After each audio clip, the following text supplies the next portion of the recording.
Hello, and welcome to episode number 8 of the Blue Water Running Podcast. I'm your host, Maren, and this podcast features and celebrates the accomplishments of high school and collegiate cross-country and track and field athletes from the Blue Water area of Michigan.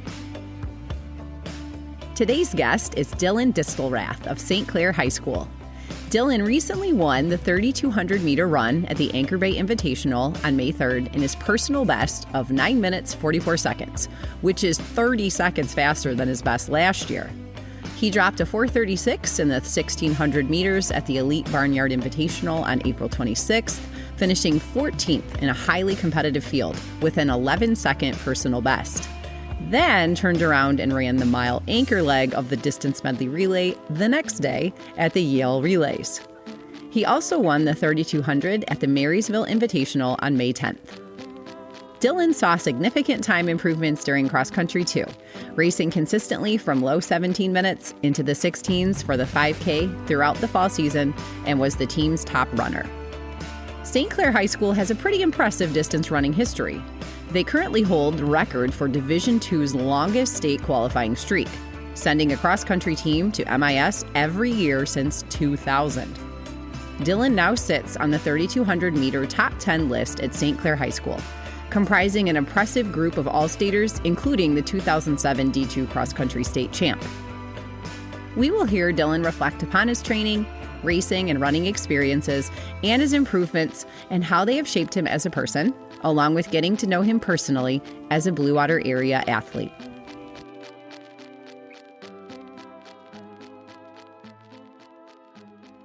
Welcome to the podcast, Dylan, and thanks for joining me. Thank you for having me. Absolutely. So you probably know the first question I always ask, and that is, tell us how you first got involved in running as a sport, specifically cross-country, track and field, and how many years that you have been participating. Well, when I first got into running, it was originally just cross-country. It was my 7th grade year. At the time, I was really big into tennis. I was a tennis player. And I joined just because I hadn't done a school sport ever, and I just wanted to stay in shape for my main sport, which was tennis. And then I just really fell in love with all the people on that team and like going to practice and running with all those people, and it was just so much fun. And I was at our home meet, our first ever home meet, like in our 7th grade season. The high school coach at the time, Tom Brenner, he came up to me and was like, "Are you thinking about running in high school?" And I really wasn't sure at the time. I wasn't planning on it. I was planning on playing tennis in high school, and I just told him, "Yeah, maybe I'll think about it," just to kind of get him to leave me alone, And then I was thinking about it, and the following year, as I joined track that year just for fun, because I loved all the people on that team. And then I decided I was going to come out. Tom Brenner invited me to come out that summer and run with the team. I was like, sure, why not? I've got nothing better to do. And like that's when I really got serious into it, going into my 8th grade year. And just that's when I really fell in love. And I quit tennis then, and I was like, this is what I'm going to do. I'm going to stick with this. And that's when I got into it. Did you have any tennis coaches come back and say, why did you quit tennis? Yes, I did. Our high school tennis coach at the time was very upset because my brother was one of the best tennis players to go through our school, and I was supposed to follow in his footsteps, and he was really disappointed with the loss. That's the tricky part about high school sports. You have to pick and choose and share athletes. And I think most of the time it's the other way around. Track and field or cross country gets the short end of the stick. Yeah, always. They lose their athletes to other more, quote, popular sports. So, well, I guess it worked out in the end for the running side of things then. It did. While you're a senior, so what are your big goals for your last track season? And the spring of 2024 is coming to a close. So what are you hoping to achieve this year? Well, going into the season, my main goals were just to go sub 10 in the 2 mile and then sub 440 in the mile. But I've already smashed both of those early season. So now I'm hoping as low at 9:30s in the 2 mile as I can. and sub 4:30 in the mile, and then hoping to be undefeated in the conference and 3 times conference champ, and then qualify for states in the 4x and 32. So you're going to do the 4x8 and the 3,200 at regionals, but not the mile? Yes, not the Okay. mile. Okay. As you mentioned, you've seen some pretty big improvements in your time so far this spring versus last year. Yes. So, yeah. So what do you think have been the major factors in your recent time improvements? So, for example, is there anything specific in your training or your mileage or your nutrition or your mindset, or maybe a combination of all those things that you feel has really taken you to the next level? For me this year, it was absolutely higher mileage. Like last track season, I was only running like 20, 30 miles a week, and it really showed in my times. And this year during the winter, I've been running 45 to 55 miles with 12, 13-mile long runs that I run like really fast, like sub 6:30.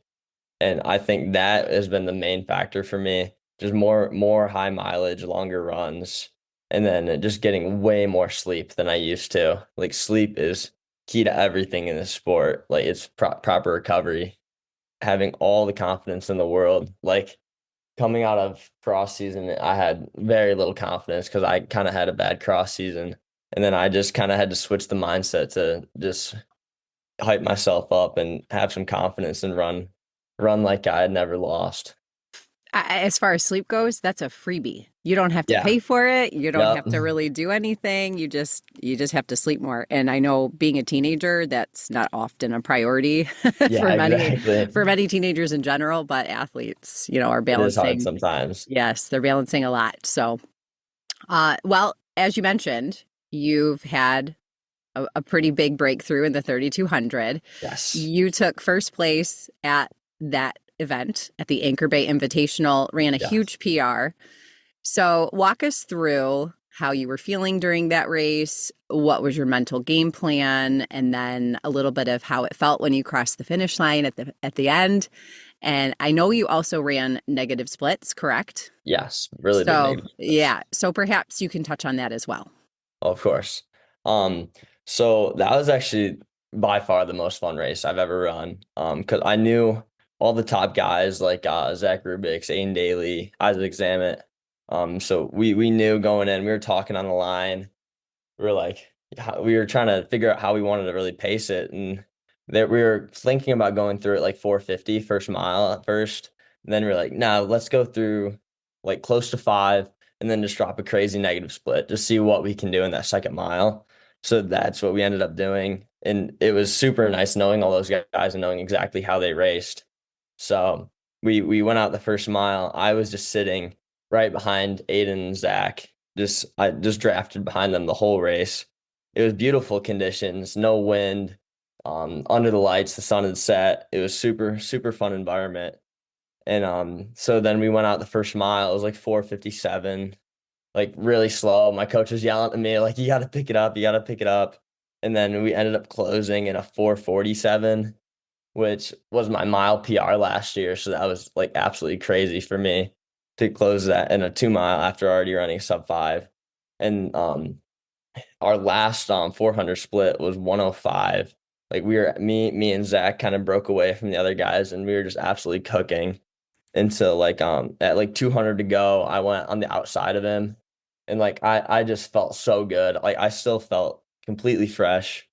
And I was like, oh, I'm gonna win this race right now. Like I absolutely could have given up at like 100 to go because he still had a few meters on me, but I had all the momentum going to that last 100, and I just outkicked him just barely, like zero point 0.2 seconds, and it was super fun.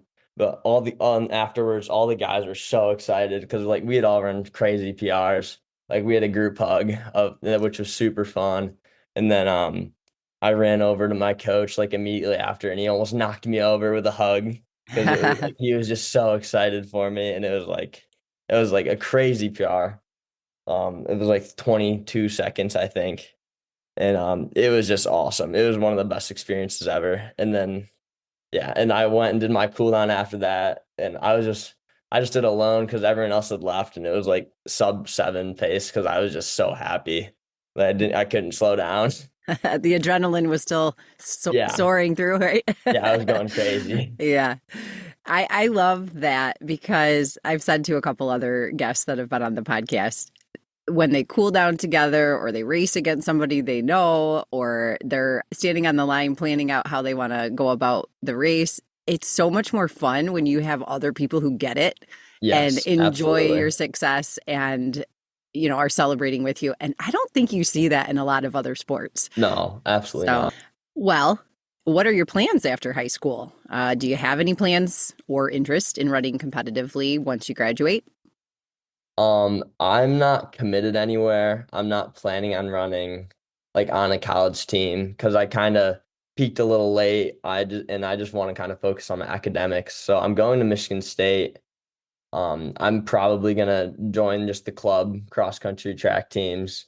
I'm still on the fence about cross country after like club cross country after a bad season last year and then having to race the 8K. I'm not a big fan of the 8K. So I'll for sure do club track and just out of love for the sport. Nothing serious. Um, I will say that in my podcast intro that I have yet to record, I was going to mention that you had a pretty good cross country season. So Really. I find it interesting that you're looking at it from a different perspective. So why do you think that it wasn't as successful as you had hoped? Well, going into the season, I was like really hoping to go low 16s, sub 16, and I just didn't have any confidence that season. I was coming off a really weird summer, getting with a new coach. I'd lost all my main training partners. So I was kind of training alone most of summer with a brand new coach. And I wasn't in the right mindset. And I just ran bad like every race. I wasn't happy with like any of my performances. It was just, I mean, it took me like probably halfway into the season to even break my junior year PR. And it was mentally a difficult season. Hmm. We've discussed mindset a lot with Yeah. athletes that my husband and I talk to. We've mentioned that a lot, and I'm glad that you brought it up because when you have a positive mindset, yes, there's the physical training, the sleep, the nutrition, all that plays a role. But if you're continually telling yourself you can't do something, I think Yeah. that starts to take root, and switching that gear and turning it around and saying, yeah, I can, or I am ready for this. It really does do something to the way you Absolutely. feel and approach a race. So, Yeah, this sport is entirely mental. yeah. Well, I just want you to know, I think you had a pretty decent cross country season. So, No, thank you. what is one of your best memories or moments from all your years of sports? It doesn't have to be running either. Like you mentioned, you were a pretty decent tennis player. So, Yeah. what is one of your favorite things when you look back on athletics that comes to mind? It would have to be my junior year cross country season when we won our regional that year. That was just the most fun I've ever had in a race, most fun I've ever had in a season. I all the seniors on that team I just absolutely loved and admired. And like we put in 600 miles that summer, like grinding out like every single day, focusing on the goal of we're gonna win regionals this year even though we were not even close to projected to winning it behind Yale. And it was just absolutely awesome to hold up that trophy after putting in so many miles with all those guys and just grinding out that season. And you had the individual regional champion as well.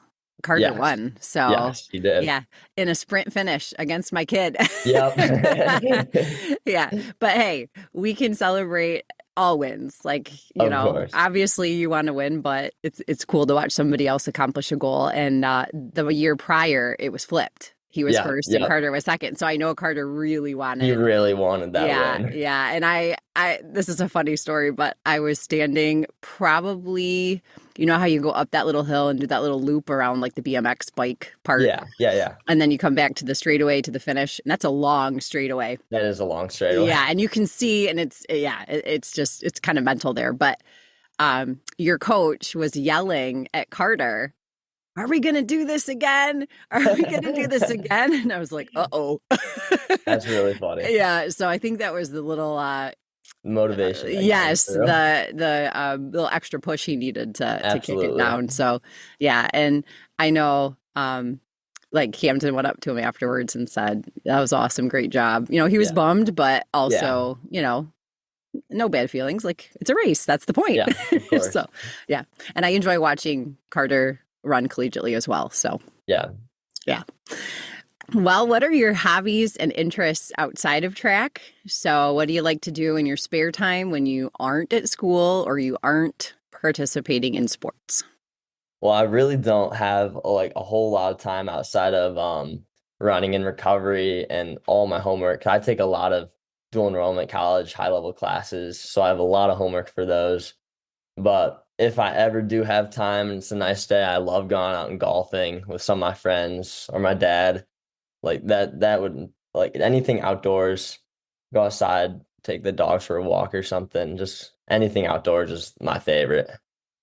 I like that because I don't think a lot of teenagers spend a lot of time No. outdoors. So, eh, good to hear. Well, do you have any collegiate or professional athletes that you like to follow? Oh yeah, I love watching professional races. It's just so awesome to see those guys running my 400 PR for 2 miles straight. Like Jakob Ingebrigtsen, like Mm-hmm. Josh Kerr, Yard Naguse from the US is my favorite American runner. Like those guys are all just insane to watch, and I love following them. And in college, like the Young brothers, I watched them all throughout high school, and now watching them break records in college is really cool. And like Nico Young, at NAU with the Salmon brothers, it's I love following all those guys. It's so cool. Yeah, Newberry Park was a very Yeah, compelling story and so yeah, awesome to watch. Just, yeah. I followed well, them all throughout when I was an underclassman, and they were winning national titles left and right. It was so cool. yeah. Do you follow their YouTube channel? Oh, of course. Yeah, same. And then Colin Solomon broke Dathan Ritzenheim's record, his national Yes, cross record. yes. So, It was so yeah, cool. it was. It was. All right, Dylan, one last question that will wrap up our conversation. All right. If you could go for a run anywhere in the world, where would it be and with whom? It would have to be Hayward Field in Oregon on that track, and I would have to bring along all my current former teammates and just like have a race on that track. Like that is my life dream to run on that track. I think that you are not alone in that life No, dream. definitely not. Yep, that's one of mine too. And then in 2020, my husband and I had tickets to the Olympic trials, and Oh, really? they canceled them. No way. That's awful. So yeah, so bummer for that. But hey, it's back this year. I'll still be watching on TV. But Yes, of course. yeah, it's definitely a place that a lot of runners aspire to visit. So, Yes, and I noticed that your favorite quote is by Steve Prefontaine. it is. I have that poster behind my desk in my classroom. So Love that. it's one of my favorites too. Well, Dylan, I really appreciate you taking time out of your day to join us on the podcast. And I don't think you're done setting PRs yet. It looks like Oh, you have, definitely not. yeah, you have a great mindset and a lot of time left to accomplish your goals. So I wish you the best and appreciate you taking time out to talk with me. Thank Thanks you very again. much. Thank you for having me. Absolutely. I wish you the best at regionals. I'll see you there. Thank you, of course. Until next time, I'll leave you with this quote by Steve Prefontaine, an American long-distance runner who from 1973 to 1975 set American records at every distance, from 2,000 to 10,000 meters. He competed for Oregon, ran on the legendary Hayward Field track, and represented the United States in the 1972 Summer Olympics. He was preparing for the 1976 Olympics with the Oregon Track Club at the time of his death in 1975. To give anything less than your best is to sacrifice the gift. Once again, thank you so much for tuning in to today's Blue Water Running Podcast. I can't wait to feature more cross-country and track and field athletes from the Blue Water area, so stay tuned because it just might be you. If you enjoyed today's podcast, please share, subscribe, and leave a review. You can find the Blue Water Running Podcast on Apple Podcasts, Spotify, Amazon Music, and other major media players. If you have an idea for a great topic or guest that you would like to hear about, feel free to contact me through the website links or the show notes. You can follow Blue Water Running on Instagram, X, TikTok, Facebook, and YouTube. You can also find me and athlete reports and articles at www.bluewaterrunning.org.